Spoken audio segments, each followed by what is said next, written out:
ఇలా రేవంత్ రెడ్డి గారిది ఎంత దారుణం అంటే నిన్న మాట్లాడతాడు ఏ ఎమ్మెల్యే కూడా ఖచ్చితంగా ఎవరు డిస్క్వాలిఫై కారు అని మాట్లాడుతున్నాడు.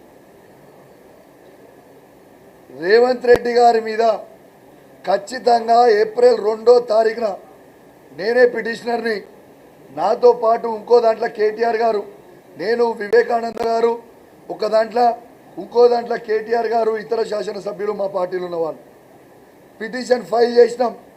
ఖచ్చితంగా ఏప్రిల్ 2వ తారీఖున ఇవాళ సుప్రీంకోర్టు మీద ఎంత అవహేళనగా ఇవాళ రేవంత్ రెడ్డి గారు అసెంబ్లీ సాక్షిగా మాట్లాడిండో ఖచ్చితంగా జడ్జి గారి ముంగట ఆ వీడియో మేము పెడతాం.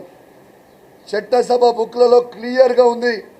సబ్ జుడిస్ హైకోర్టులో ఏ మ్యాటర్ ఉన్నా, సుప్రీంకోర్టులో ఏ మ్యాటర్ ఉన్నా అసెంబ్లీ లోపల మాట్లాడడానికి వీలు లేదు అనేది చాలా క్లియర్గా ఇవాళ అసెంబ్లీ రూల్స్ బుక్లో ఉంది.